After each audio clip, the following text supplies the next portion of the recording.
All right. And as you can see, I'm in the host seat tonight. This is Punditviews. And over in the hot seat to the right of me is Jacob Christner, a.k.a. Jake the Pundit. He's the architect of this show and also of the Pundit's Pundit, which can be seen on Wednesday. So this Wednesday, we'll have a loaded show for you all. And, hey, how you doing tonight, man? Not bad, not bad. I'm in the hot seat, but I'm not. I mean, I'm not on the right, but it doesn't mean it's politics. I know, right? Yeah, absolutely. So, with that being said, of course, as you can see at the bottom of the screen, Punditviews hosts Monday night at 7 p.m. Eastern Standard Time, hosted by Jacob Christner, normally. Next week, hey, you want to give us a quick preview on next week's show, man? We have a really good guest, Jacob Phillips. We got kind of history. He and I have a history. It's like it's one of those deals where I kind of lived with him and his family for about 3 years. And we have a nice little story. He's a filmmaker now. We have a nice little. He's a filmmaker now. He's got about 4 movies there, and we kind of got a little story about how that got through. And he's really nailing it right now. Excellent. Okay. And young kid, already successful. Awesome. Pretty sure we are going to hear most definitely about that. That is coming up next Monday in 7 days. So please tune in. We're going to have him on the show. It's going to be a great time. Also, if you look at the bottom of the screen, you can catch us on YouTube, Facebook, Twitter, DBTV, and Stream TV. Catch all of the latest shows and replays on pretty much YouTube. You know, you hit the like and subscribe button. You can go and watch anything you want. Go to Stream TV. It actually follows a cable lineup. We got our own network on our own channel, and it's constant 24/7, content. So, hell, if you just got the insomnia and you want a midnight snack and you want to tune in to Stream TV and just watch our lineup of shows, feel free to do so. Now, let's get to it. Because this is the Ask Jake Anything Punditviews Fantasy WrestleMania Card Edition. So we always banter back and forth about wrestlers of old and of new and who would have made it, who wouldn't have, etc., and so forth and so on. So the rules of the game will go as follows: is I've got about a 7 to 8 match card here, and Jacob is going to give us his winner and why. The types of wrestlers that they are, the type of personalities they are and whatnot, who he likes and doesn't like. So that's going to be the gist of it, if not the in-depth about it. So you all ready? Mind you, he knows none of the matches, so he is straight shooting from the hip, okay? Like I always do. Are you kidding? Exactly. So we're actually going to start this card off with a bang. Nowadays, you got to start off WrestleMania like hot, okay? Yeah. So we're going to start this one off with 2 electrifying individuals who one could argue have the same style, like that. A little technical, but mostly high flyer. Both with flamboyant attitudes, at least, during one of them's run in WWE. And he's also one of them, he's deemed one of the best Intercontinental Champions ever.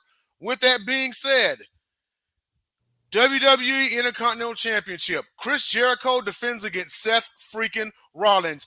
Jake, who wins and why? I absolutely thought you had Honky Tonk Man there. No. dynamic worker, I'm telling you. Yeah. No. Wow, that's a really, really, really good. See, that's the thing. Jericho's still around, so he can still do this. He is, but see, here's the thing. Why don't we, and I'll give it a little context here. We'll take Seth Rollins of today versus 2000 Chris Jericho. Oh, that's nice. Or 2002, that was the time. 2002, he was facing Hogan, Flair, Edge. He was that. Got to remember during the time that was an undisputed champion. Yeah, absolutely. And you're getting all those, and then something that Seth freaking Rollins. We're looking at this. That's a beautiful matchup. But you got to remember, undisputed champion. He was not. What's a good word for this? He was not booked well during the time when he had the belt. See, got to remember. To be fair, he was this is going to sound bad, okay? He was a placeholder until Triple H made his comeback. Yeah, absolutely. The writing was on the wall that Triple H was going to come back and win the title at WrestleMania. He had to walk Stephanie's dog, the dog we never saw again. Basically. And then he had to do that. And then, yeah, I mean, you're talking about someone who was always pretty booked pretty well versus the guy who wasn't well booked at the time. He's got 6 championships and all of them are placeholders. So it's like at the same time. So I'm going to go with Rollins. Okay. I'm going with Rollins because he is. You got to realize they had him put his money in the bank, briefcase with 2 of the monsters, and then shoving Brock Lesnar out to go take care of Roman. Yeah. To take care of all that, and it's like so he gets his title. So it's like, and he has always had this. He always has had the type of booking. So absolutely no question in my mind, Rollins. Yeah. Now, I will say this much also because, okay, Rollins had the heist of the century at WrestleMania 31, right? When he went out there and he beat Lesnar in the Reigns, cashing in the Money in the Bank and won the WWE title. Now, to any critics and detractors, he can't beat Lesnar in a straight-up match. He literally did it at a WrestleMania a few years later when, as the winner of the Royal Rumble, he beat him for the Universal title. So, I mean, Rollins got the best of Lesnar at 2 Manias. Well, yes, but we had to you got to realize he just pushed him out so he can get rid of Roman. But the thing was, you got to realize it took about 2 years of him taking an absolute butt kicking. Yeah. By Lesnar. I mean, just getting buried over and over and over and over and over. By Lesnar, who didn't get buried by him over and over, to finally take that. And remember, he kicked him in the nuts most of the time anyway. So, it just heel work. I mean, Seth Rollins like being the heel anyway, and I hate that freaking in the middle in the first place. I'm calling him Rollins. But it's like, I mean, I'd rather him be Tyler Black personally. I like that name better. But the thing is, that's after Henry Rollins anyway. So True. Very true. But the thing is though, he's a tremendous, he's a rarity that can pull off being a threat and a chicken shit heel. Yeah. That could be a threat and that, because got to remember they had to turn Sheamus full-fledged baby face to get him out of his. He played the little chicken shit heel for a while. They had to turn full-fledged. Yeah, that's true. So because when you play that and it's forever, you're not a threat. You just aren't that threat. You're getting. I mean, you get away with stuff. I mean, they had 2 years. They had 18 months of Honky Tonk Man doing the whole thing. Yeah, that's true. And he still holds the longest, in which Gunther's gonna all but destroy that record. But so you got Rollins winning this match and winning the title back. Well, yeah, and good. And the thing is, you brought up Gunther. Which I wish it was Walter, but Gunther's fine. You live with it. You know what I'm saying? It's like I said, to me, he'd be Intercontinental Champion with the extra weight. Because to me, he had that bar fighter, pub fighter from the 20s look. Yes. He had that look then. I mean, now he looks a little bit shredded, but the other look was so different. I mean, it wasn't even who was the big guy from Missouri, Troy, or he was the big guy from Missouri back in the 2000s. Troy, who? No, but I'd say he was the kid. He was from St. Louis. He's a bit of a fat kid, but he had that Harley the Race type of look. Oh man, Lance Cade? No, his partner. I was gonna say no. they're 2 different body types. No, but different body types. But anyway, Troy something. But it's like this is a better version of that, and this is a better version of that in the first place. And he would still been Intercontinental Champion in my head. It's like with that, because he could go 60 minutes with the fat. Yeah, he could, But all right, so he's got Rollins as the winner, and now for this next matchup, we're talking about 2 characters who have spent the better parts of their careers loud and unhinged. And I had to go reach outside of the company for a bit and bring them back in for this matchup. Hot Rod versus Dean Ambrose / John Moxley. Now, here's the deal. We'll give you 96 Hot Rod, Hollywood Backlot Brawl Hot Rod versus Dean Ambrose. All right, give me a winner. And why? Piper kill him. Really? I was expecting you to say Ambrose. No, Piper. No. Ambrose Moxley, we'll just say that. All right. That is, he, as much as he's good at what he does, and he was trained as a wrestler, he was still trained as a wrestler who likes to be rough. Piper started at 15 years old in the Catholic orphanage, getting paid like $10 to take a beating, getting his let's see, trying to think, his bagpipes stuffed with toilet paper to keep him away. All the all the things in the whole wide world, all the hell, all the everything, fights, everything. Ambrose plays nuts. Roddy was. Good call. And no, Roddy, no, people do not understand. People don't understand. I mean, this is, they talk about Hulk Hogan. And, oh, yeah, he wasn't a great wrestler. That's whatever. I showed you Japan. I showed that, that match in Japan. He could. But that wasn't the point of what I was saying. It's the fact that he had to face Piper and Orndorff back to back. You know what I'm saying? Along with the Giants. I see you're swinging that down. Yeah. No, yeah. That's not simply saying that for the first back to back. And these are guys that you had to be intense for. Yes. Young. I mean, even Piper in his later years was a bit of a dingbat, but not dingbat, but probably hellbat.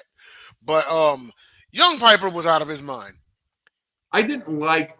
You know what I did not like? I didn't like when they had Piper. I loved it during the Hogan birthday. I loved it when Nash didn't back off him because it was real, and I hated it when Piper did, because Piper is that type for real that would have stood right in the Lesnar's face and get smashed anyway, because he's nuts. Because he's not. I mean, he wasn't going to win. He's old. He was old. He had just had cancer 3 times. He wasn't going to win. But he was just that guy who liked to fight.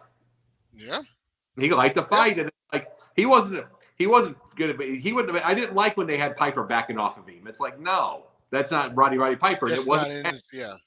And it wasn't Nash, and it's like Nash didn't even bother. No, he didn't. You remember when in like early '99 when Piper had that rivalry with Scott Hall for the United States title? Yeah, I mean, he was willingly taking on both outsiders at once. Like that's how nuts he is, That's the, and that, I mean, he also last time he was shredded because after that he kept getting sick. But him getting sick. But the biggest thing though, is the biggest thing is you get Hot Rod by itself. He was a draw forever. And then Roddy Piper, he's missed. Because I'll tell you this, Moxley would have been. Moxley probably would have had him as a mentor, a true mentor. True. To how to get. It's not playing. He might even be nuts from his actions inside of the ring, so he might be a little nuts from that. But there is nuts from inside the ring, but you can't go that far in this kind of era. Okay, you can go after the guy who steals your girlfriend's hat. You can do that and stuff like that, but Roddy would have torn you alive. Yeah, and back in, I don't know if you remember, but in 2003, Roddy Piper actually had taken the late Sean O'Hare under his wing, as a man. And I mean, it was all right, but Piper needed somebody just like him. And Sean O'Hare wasn't just like him. He wasn't. I mean, he kind of had like the weird, creepy kind of thing going, but Sean O'Hare was immensely talented. I think he's one of the more underrated dudes of the 2000s. It brought one of the funniest images I've ever seen in my life when the I Am a Real American comes out to Mr. America. And O'Hare takes his jacket off. Into his eyes. And he's so turned on, he's going to get stripped. Yeah, pretty much. It looked very ridiculous. Yes, it absolutely was. Come on, I'm turned on now. Come on. Real American gets me. Yeah, like that was his jam, But moving on, looks like you got Piper as the winner here. Yeah. Now this next matchup may be the one to steal WrestleMania. There's always that one that's like not the main event that kind of steals the show. Yeah. And Man, I got a doozy for you. WWE Tag Team Championships. The Usos defend against the Rockers. We're gonna say that would be 45 minutes and a draw. oh, okay. That'd be Explain. 45 and a draw. You cannot make that one. I'm sorry. That's a babyface versus babyface match. That's a babyface match. That's 45, and that's going to be the Click hugging in the middle of the ring. Yeah, pretty much. That's a Click. It's hard to pick a winner. They are literally just alike. They absolutely. It is the Rockers versus the bigger version of the Rockers. It is exactly. They absolutely both. They both use their half of the ring. They both tag in fast. They both fly. They both fly. They both, it's all that kind of thing like that. They're both incredibly dynamic, quick as all get out, and they sell very well. Innovative. One of my very favorite WrestleManias matches early was Rockers and Twin Towers. Yes, that's a bit of a classic right there. Oh, it's like those two. I mean, Big Boss Man could work, but and Keith could work, but it's like that they literally sold a ton for these little guys. Yeah, they did, and Akeem didn't get the credit that he deserved for moving like he did as a big man. I loved how they used the double teams. Loved how they used the double teams. Absolutely. On those guys. I just loved it, just back and forth. It's a phenomenal. And it's like, and then they were just stopped. Then they were just stopped with one hit. That kind of reminded me of it. Kind of like I said with Hogan and Andre. It kind of reminded me of the final boss inside of a big video game. And you just keep hitting them and hitting them and hitting them, and you get a quarter off, and they nail you, and you lose 3/4. True. Yeah, that's what Hogan and Andre was. Hogan and Andre 3. Yeah, that's basically what it was. I mean, Andre nearly beat him with the slam, just kicking the crap out of him, putting him down to death. Hogan would just keep hitting him, and it would keep chopping that tree down. Yeah, and it's chipping away at the energy level. Chip, get it, and then he just get knocked down. There it is more, and then finally the slam took it. It was the video game. I will say this much: that match at WrestleMania 3, that was some of the fastest I've ever seen Hogan, because he's not really known for speed in the ring at all, especially for a guy at the time period being like 300 pounds, solid bodybuilder. Yeah. I mean, that was the fastest Hogan I'd seen. Like Hogan, I'll put it to you like this, because remember when Hogan leaned out to like 275 to go to WCW? Yeah. He was slower then. Oh yeah, there's no question. It's like, but I'll tell you this: I love his Japan work. Love his Japan work. Then I would put it at slightly above average, if that. Well, no, fine, but at least it's average, above average. It's at least it's above average. Is what I'm saying though. It's because he's never going to be Bret Hart. Hell no. He's not going to be Bret. He's not going to be Shawn. He's not going to be those. For his training and everything like that, above average is still really good matches in Japan. It is.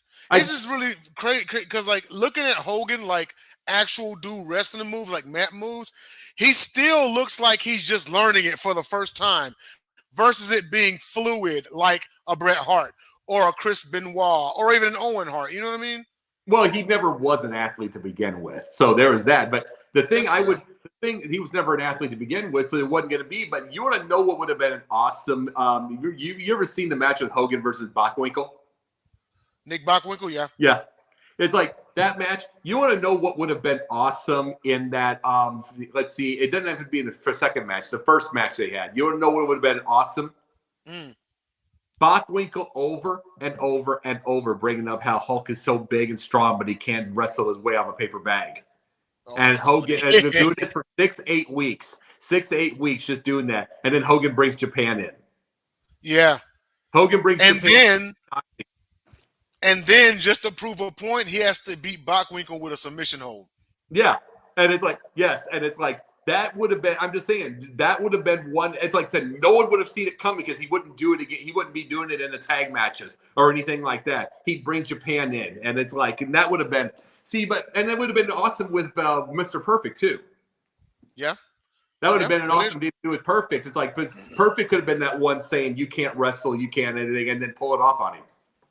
Oh, yeah, absolutely. And the thing about Perfect is you don't get too many 260-pound guys who can wrestle like him, like a technician and an athlete like him. That's why his name was Mr. Perfect. You would think 260 pounds, oh, he's got to be a powerhouse. He's got to be this dude just kind of running guys over, right?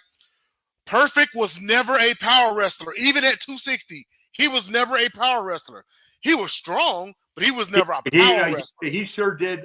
He sure did against the Giant Big Show with the Perfect Plex. He got him over.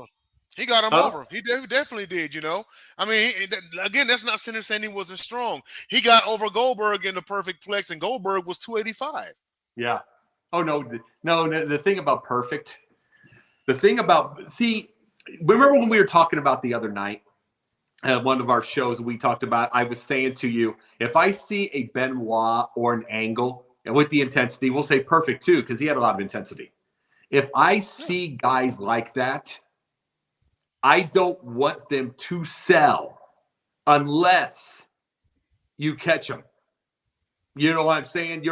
Unless you catch. It's like, I don't think. I mean, Hulk is the biggest name in the business. I'm just being truthful for what he was my favorite growing up. I was the Hulkamaniac. Okay, but there's a lot of favorites. Yeah, that's fair. Yeah, using the adult side of what I was saying as outside of me, I don't want Hogan touching Perfect, or Angle, or those kind of guys. It's like, see, I don't mind. You there? Mm-hmm. Yeah, I don't mind Shawn Michaels. I don't mind Shawn Michaels because Shawn Michaels was not exactly a fighter type. You know, I mean, he could wrestle at any level. But I don't mind Shawn. But I'm talking about when you get guys that have a legitimate, the way they move their body. Yeah.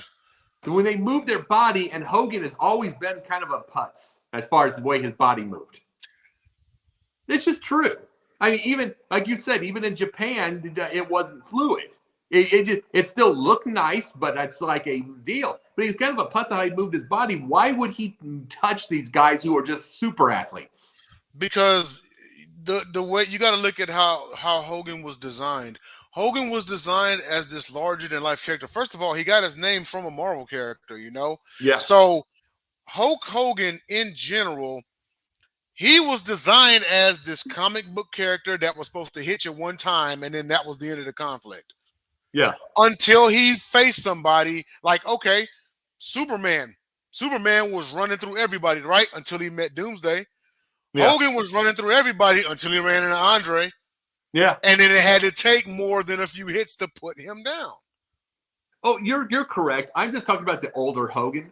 When Hulk, I mean, remember Hulk went from super. He wasn't Superman, but he was more of Grandpa that people respected. And the thing is, he had, and I'll tell you, those matches were really good because he was in with some monster awesome workers.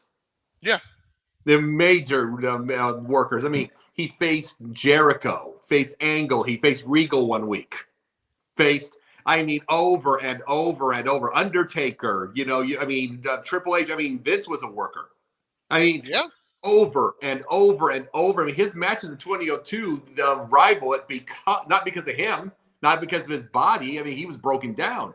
Just some amazing work, both sides. Yeah. Oh yeah, absolutely. Go ahead. But that was me. It's always been me. I look at the fluidness of a athlete. That's just me. I mean, I understand how they did with Hogan. I'm just talking about the adult side of me now. I look at the fluidness of an athlete. I don't want to see Big Show. I don't want to see Big Show annihilating Chris Benoit at all. He's a good athlete, but that just the movement would just wear you out. Yeah. Just the movement. It's like he was a good athlete for his size, but I mean, when did Benoit ever stop? Very true.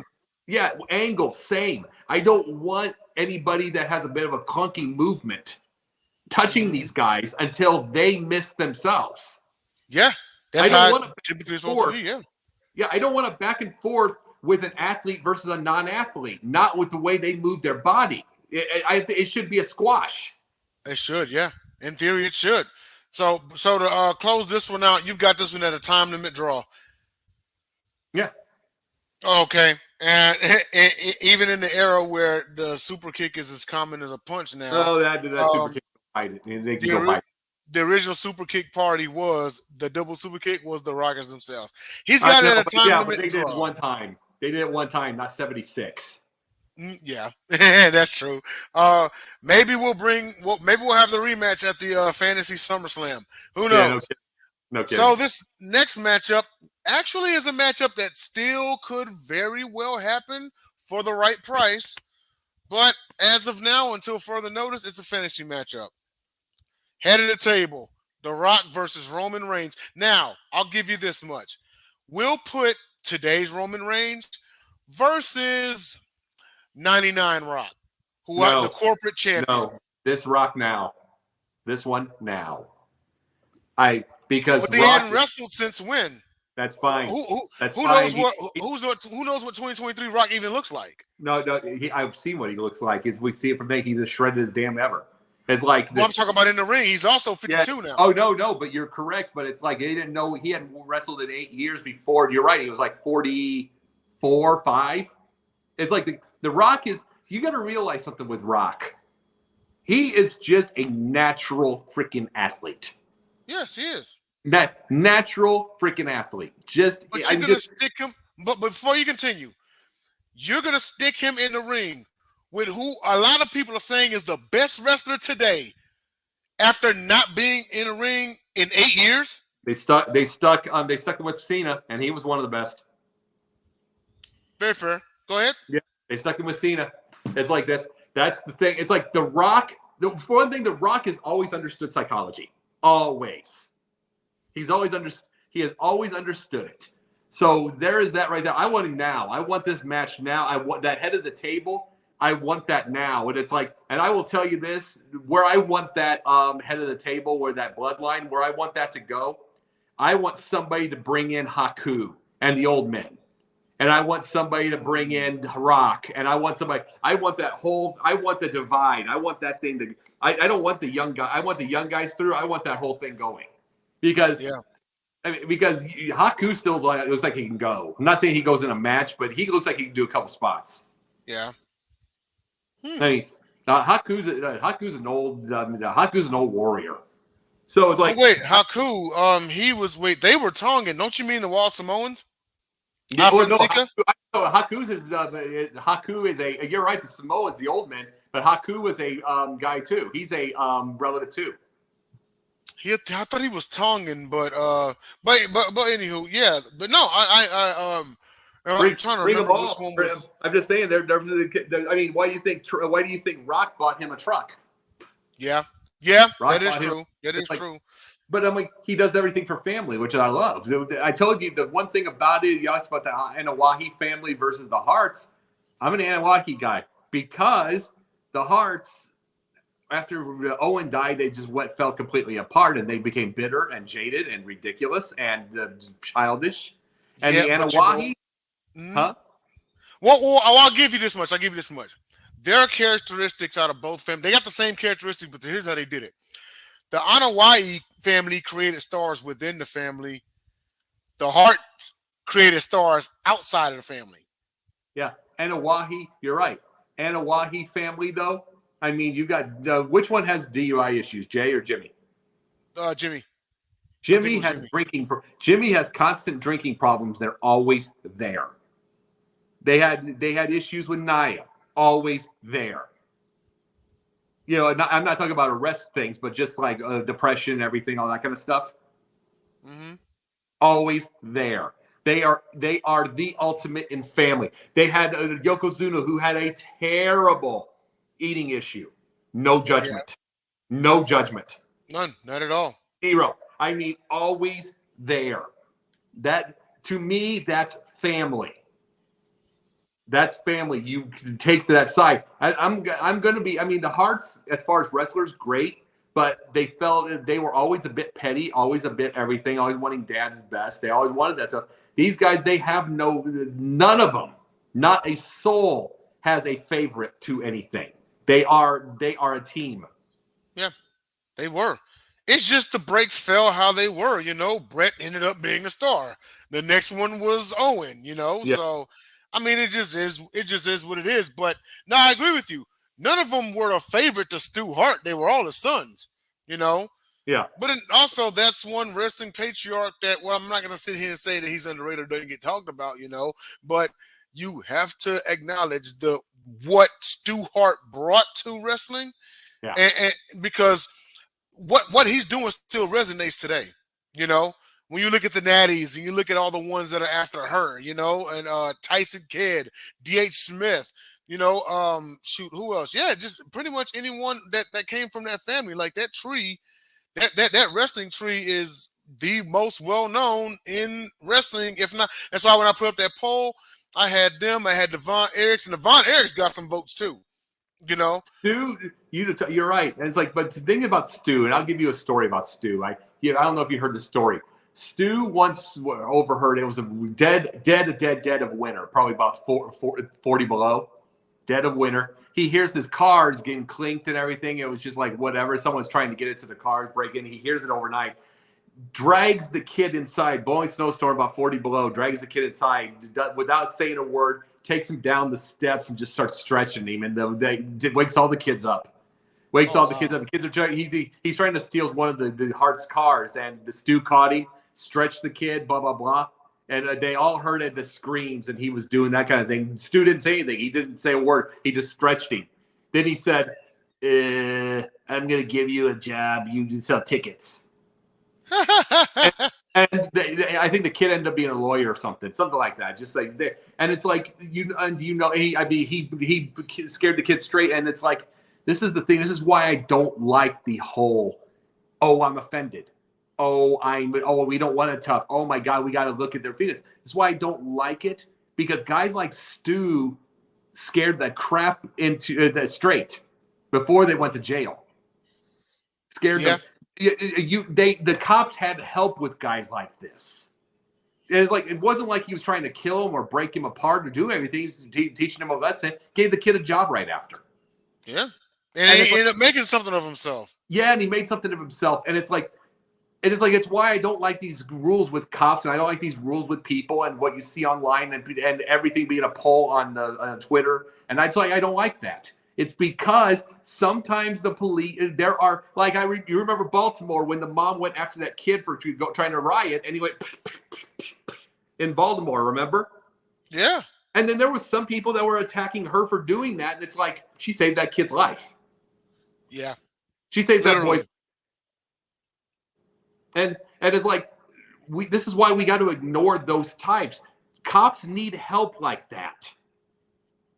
I'm just saying we know what the things are. We know what the flaws are with the cops. We've already talked about that. Mm-hmm. But in the end, they could use the help like a Stu Hart. They could use the help with. They ignore. They could use the help with somebody that's going to get these kids straight. Because right now, I just saw a video of a little kid that didn't want to do football for football practice, so he stabbed his dad's tire to fatten it.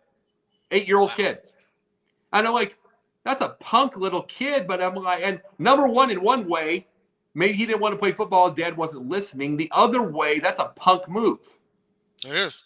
And he's a punk move, and it's like there aren't enough Stu Harts out there to scare a kid. A kid's going to be a problem. Yeah. And that's all I mean by that, And as far as The Rock and Roman Reigns, I'm going to go Roman. I'm going to go Roman because the Rock, in the end, he doesn't need the win anymore. Roman's the oldest after that. Roman's the oldest. Roman's the oldest, and he needs to kind of stand back and be able to go to do his thing and let Jay and Jimmy do their thing while they go. Let Roman do, because Roman can get the win, and then he can stand back and just basically head of the table, watch it, and do his movies. And do movies, exactly. Yeah. Hey, Willie. What's up, Will? All right, and so the next matchup, well, Plainly put, it's the battle of the biggest men. Let whoever remaining on Earth, may the odds be with him. Andre the Giant versus Big Show. Who is your winner and why? I'm doing Andre 1976. Oh, interesting. Versus Big Show. Yeah. I need an Andre athletic like Big Show's athletic. That would be around 76, 78 Andre. Yeah. Yeah, I need both of them athletic so they can be able to get. Otherwise, you're just doing a big. Let's see. I'm saying like a bear hug match. No one could move. It was like Andre Giant, Big John Stud toward the end. That was horrible. Mm-hmm. It's like,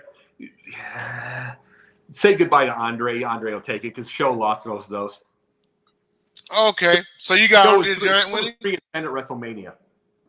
So she got Andre the Giant on this one? Yeah, Show was 3-10 at WrestleMania. Oh, okay, gotcha. All right, Andre the Giant the winner. Show would have easily lost. He would have had the respect. But I need those two to be able to both be athletic, so you have a nice little match. Yeah, of course, and there's nothing wrong with it. We need Andre in the middle of the undefeated streak. The one that was before Goldberg. But, yeah. All right, and so this next match probably should be the main event, but we'll let you all decide. And it's I call it the Battle of the Brand. The Immortal Hulk Hogan versus John Cena. Let's say 88 Hogan versus 2010 Cena or 2011 Cena. Wow. Jeez. That's Hogan's longest match ever. That's Hogan's longest. He would have to bring Japan in he'd have to bring Japan in to do this because this match would, Hogan's longest ever match is 36 minutes. This would go 40. Yeah. Because Cena's done this 1,000 times. Cena did 48 minutes on Raw against Michaels. Yeah. Like 55. And how long was the one against CM Punk at Money in the Bank 11? That was like about 49. There you go. Yeah. Cena's used to going that long. And thing is, Cena would be doing most of the thing. He'd be doing most of the selling and they're doing all that kind of stuff because Hulk does not have the stamina without doing that. That's true. His match ever is 36 minutes. Now it's against Backlund. So that tells you. I'll tell you this though. 88 versus that, I would have still loved 2002 the Hogan versus Cena. Would have loved that match. Interesting. Why 02 Hogan? Because would have loved that match because it would have made Cena think different.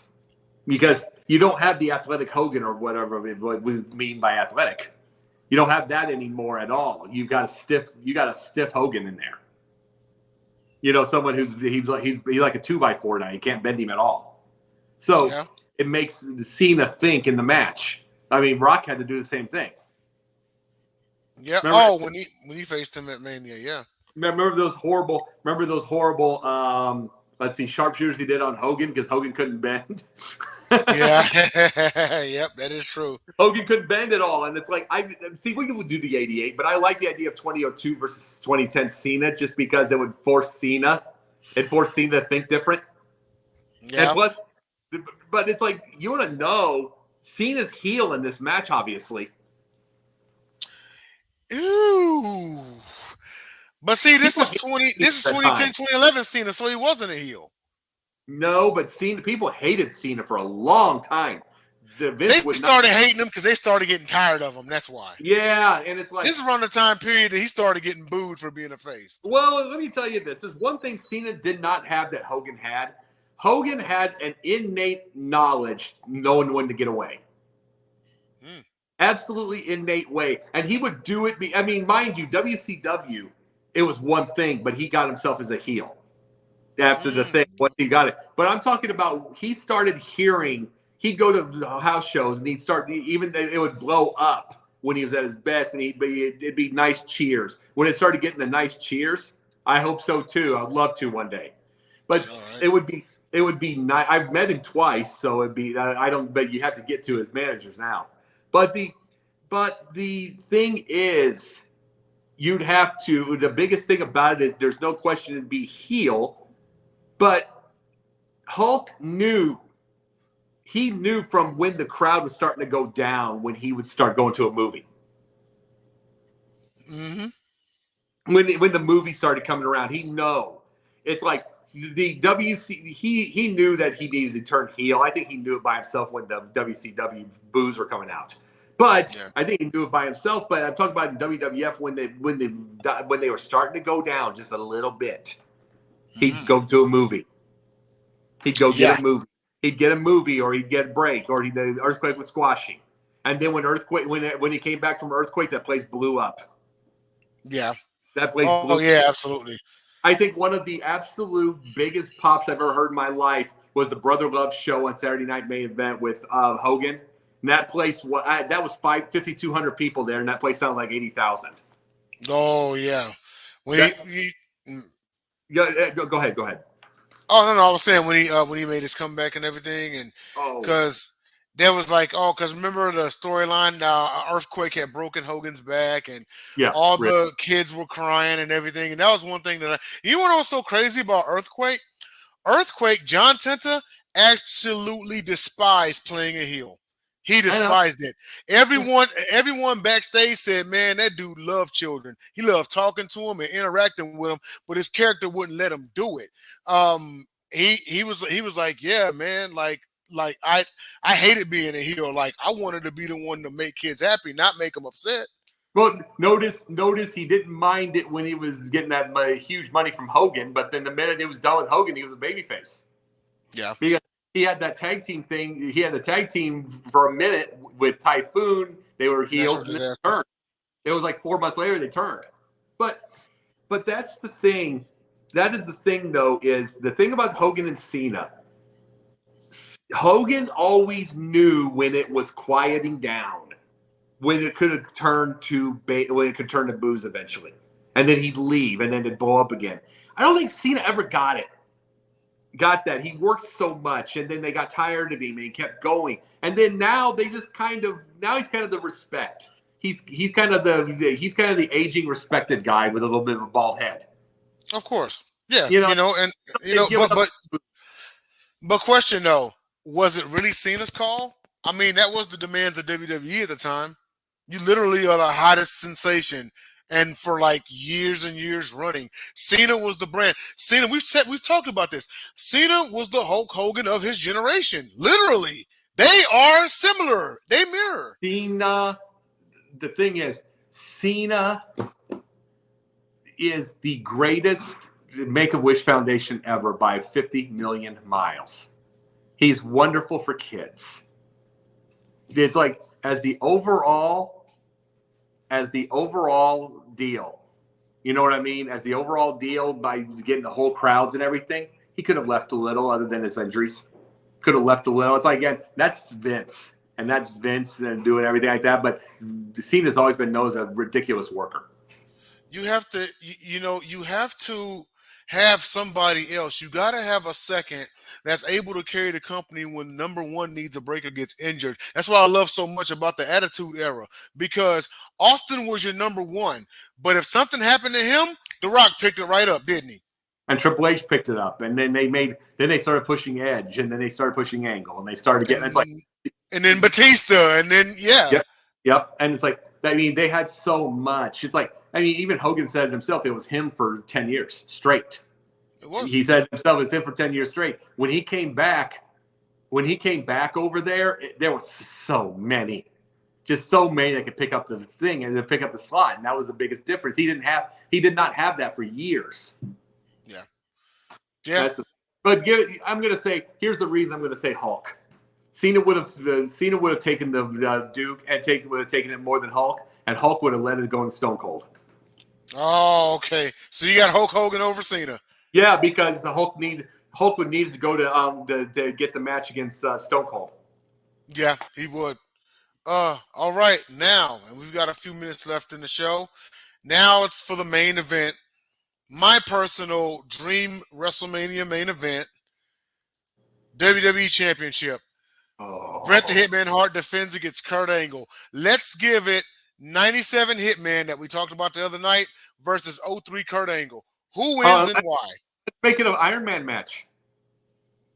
Ooh. No, I wanted it a one-on-one match for a reason, but go ahead. I'll explain why. The reason I said that is you said WrestleMania. WrestleManias go 6 hours now. Yeah. WrestleMania But I mean, now. It's like that is a match. See, Bret Hart had when you had he had hour matches in Canada. They always talked about this, and Nash talked about why he loved working with Bret. Mm-hmm. It was like he had the 4-act match, like a theater. First 5 minutes, he'd take over. Next 5 minutes, the heel. Next 5 minutes, back and forth. Next 5 minutes, the finish. Yeah. There's your 20, but he'd do that in 60. That was exactly what happened with Bret and Shawn, which is, to me, to this day, my favorite Iron Man match ever. Oh, yeah. You know why, don't you? You know why it's my favorite ever? Because I hate 5-4 matches, pins, and all that crap. Hate that. It's like, why I'd rather see 1-0 or 2-1. It's like, why in the hell? Because it went to overtime and ended 1-0. Yes, yeah. Why in the hell would you give up why would any wrestler want to give up that first pin? Yeah. Unless they're not. Go ahead. And the crazy part is, I'm sorry, before you continue, the crazy part is when they announced that it would go to overtime, look at Bret the Hitman Hart's reaction. That wasn't a heel reaction. That was a reaction of the rules say someone has to get a fall within the 60 minutes. A draw means I retain the title. What the hell? I shouldn't be wrestling right now. Right. And it all led to his heel turn anyway. But that's my favorite, because why would any competitor want to give up the first Duke? You are already behind. It's like, that's the thing. It's kind of like when you play the cards, you play gin. And you want to only give up a certain amount of points to get yourself there. You don't get yourself put in a pending position right off the spot. And it's like, why would? That's 5-4 matches that makes it feel like a choreographed match. The 1-0 makes it look like it's real. Yeah. No, that's true. Now, the only pushback that I got with why would you give up an early fall? And granted, yes, you don't want to give them an early fall. But also at the same time, let's say that fall comes, 12 minutes in, right? Or maybe even 10 minutes in. You know that your opponent is not going to spend 50 minutes running from you. That's a long time. He has to fight you. Now, if you give up a fall and there's maybe 3 minutes left, sure, he can run from you. But an early fall, at least he has to fight you. He ain't gonna run from you. You want to know how I would do this match? And I'm gonna have Angle win, but you want to know how I do this match? Mm-hmm. A shock, maybe a little thing. A shock in the first minute, roll up by the Bret Hart for 1-0 in the first minute. Like it can be like that. The gold bricking thing he did with Piper and almost pinned him. Okay. It can be that way. First minute, and it's 1-0. 40 minutes of it trying to get to the thing, and finally Angle gets his.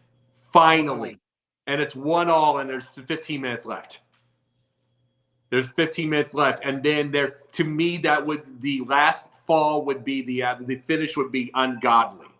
Yeah. It would be the greatest match of all time. Yeah, absolutely. I mean, the reason time, and I'd have Angle win in the last 2 minutes. Okay, that's fair. I mean, the reason why I had it 1-on-1 and not an Iron Man or anything like that is because, my pick, a 1-on-1 straight up like this, I've got Hart retaining. If it were an Iron Man match or 2 out of 3 falls, I got Kurt Angle. Yeah, and I understand what you're saying. It's like, but you see where I would have that, because to me, in my head, that's the greatest match of all time. I'm seeing that last 15 minutes in my head, the greatest crowd pop ever. Oh, yeah. It's like you're looking at a 1-1. It was 45 minutes of being 1-0, and Angle finally gets it. Like it can be the lock. It can be the ankle lock, and it's like, and they're both exhausted. Mm-hmm. And they're both exhausted, and then it's the last 15, and it's like, and it could be a handshake even. It could be kind of like Rocky IV to the end.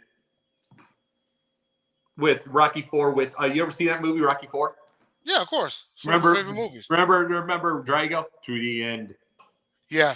That's what I could see that last 15 minutes are both leaning against the thing, and they go into the thing to the end. And they would handshake, and then that's a yeah.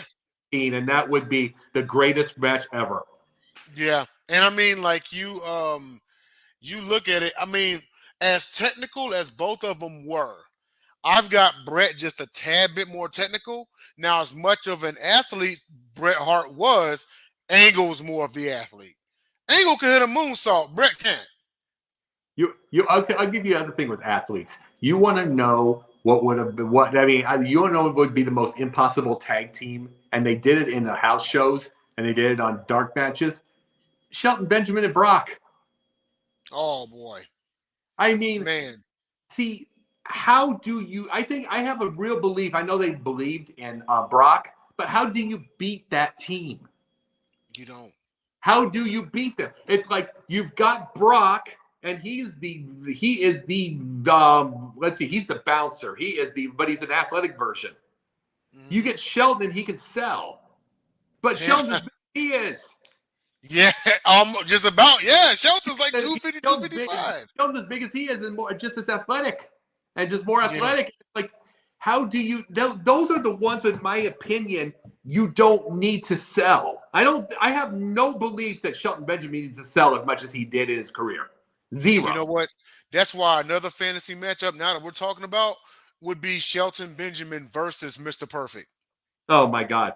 Imagine that match. Brock. Shelton versus Brock. But see, when they did that, Brock just about squashed him. I know, and they didn't get it. They didn't get it. That would have been an amazing match. You know, but see, you look at it. Shelton's like 255. Him and Mr. Perfect were just alike. They had the perfect combination of size, speed, agility, and technical. But like when I see these, you there? Yeah, I'm here. Go ahead. Okay. When I see sometimes you freeze up, I have to ask. When I see guys like that, like I said, Brock and Shelton wouldn't have been fair in a tag team. See, when I see these guys, it says to me they need an equal. I remember that one thing, like for instance, I remember that one deal, like when Dan Severn was going to run to the ring to try to take the European title from Triple H, and Cornette stops him, and I'm like, he just saved your damn life for the Triple H. Yeah, he just saved your life. I don't care if it's a story. He saved your life. Dan Severn had 4 belts straight for 3 years. 3 years, yep. Straight. I mean, and we're talking the UFC belts. Everything. That was a dangerous, dangerous man. And I will tell you another one. We'll just say another one. We didn't put Brock Lesnar in there. Let's put Brock Lesnar versus Dan Severn. Ooh. UFC or WWE? Battle of the Beasts. If it's a WWE match, I got Lesnar. If it's a UFC match, I probably have Severn. Yeah, but I'm like, that would be an amazing dang match, because you would for the first time. You got to remember, they always build Brock as, oh my God, he's coming. What if you get Severn and he's not scared? Yeah, exactly. And see, the thing is you remember the rematch when Brock Lesnar bloodied and dominated Frank Mir? Yeah. And see, it's like, okay, he turned his face into like red mulch. Like, oh man, but then you realize Severn would have done the same thing. Dan Severn destroyed Tank Abbott, and Tank Abbott's high. Yeah, he beat Prime Abbott. Yeah, he destroyed him. But this is what I liked about Severn. Severn was smart. He was like a professor. He was like, he bear pawed you. He didn't punch you. He never broke his hands. He bear pawed you. And it's like, that's a huge shoot fighter. He was a huge. That's how him and the only one that really could go with him toe to toe like that was Ken Shamrock. See, they both were. Severn was just a huge shoot fighter. Well, and those are the things. Severn and Lesnar would have been a great story, because it'd been a great story of the first guy that's not a. I mean, we're not going to say Omos. That was terrible. But we're not going to say Omos. I'm talking about the first guy around the size that's literally not backing out for you at all. Mm-hmm. I mean, you had Goldberg. You had that. I mean, Severn would have been a better match. Yeah. No, totally agree. Well, we are running slightly out of time. So what we're gonna do, real quick, is just some quick parting shots. I'll go first here. So I just want to wish everybody a happy Juneteenth. Today is Juneteenth and everything, and just really quick, and I was thinking about this earlier while I was running an errand. Is there's people that feel like the African Americans have got like a holiday, celebrating Juneteenth and everything like that, and just want to put the message out there is for the vast majority, if not all of us, okay, is you could say, all right, well, we can make Juneteenth like a national holiday, or we could put the African American national anthem as a part of ball games and whatnot. But what we ultimately want is change. Like, okay, those are nice, right? But it's almost like winning the conference championship. You want the trophy's nice, but you want the biggest trophy, right? That's the biggest trophy that we want is change. We want equality across the board. We want change, something that we have been advocating for generations and generations. So please keep that in mind. That's my parting shot. Jacob, up to you, man. Absolutely. Let me give this straight to everybody, and I'm going to say it. We're going to talk about this about Brittany Griner, and we're going to talk about this with just the different people. Someone going over to that doctor's house. I don't agree with Brittany Griner, nor do I agree with the doctor on that kind of deal whatsoever. We already know what my political stance is. Leave these people alone. Quit going through the airport and bothering Brittany Griner. That's not my. If I say Brittany Griner, I'm going to give a nice, pleasant hello or just like a nod or whatever. That's what I'm going to do because you don't know why I'm a human being. Quit bothering them. Quit bothering people. Have a human sense. Don't go to people's houses. Don't go to a doctor's house because you don't like that he did not want to debate on Rogan's show. I'd like to see him debate on Rogan's show, but no, you don't go over and bother their life. Guess what? Twitter is not real life. People still have to be we still need to be human beings in the end. Quit bothering people because of the thing. I'm talking about the left and the right. Quit bothering people. Leave them alone. Leave them have their life. Actors. I remember Tom Hanks and Tim Allen. They sat together. They were at the Toy Story party years ago on many Toy Story movies. They sat together, did a thing. One's Republican, one's Democrat. And he could care less. We need to just work together, live together. That's how we're going to get through this divide. Quit trying to bother people and quit trying to look for a poll all the time and quit trying to look for a tribal deal. Quit trying this. Leave the tribal chief to Roman Reigns. Absolutely. And we are at the 57-minute mark. So for Jacob Christner, I am Denzel Snipes. Thanks to everybody who's tuning in. Now off to watch Monday Night Raw. Tune in to the Sideline Sports Show that's going on tomorrow night at 8:30 p.m. Eastern Standard Time. Wednesday, loaded Wednesday night lineup. So at 8 p.m. Eastern is going to be Punditviews, 9 Eastern Sports Exchange over the South Florida Tribune. 10 p.m. Eastern will be Cubfidential. I will be hosting as JB will be out. It'll be myself, Jacob Christner. We're going to do a preview we're going to do, of course, the Cubs coverage from the past week. We're going to be previewing the Cubs-Cardinal series in London. Like I said, it's all Sideline Sports. We're everywhere, y'all. So for Jacob and myself, this is Punditviews. Later.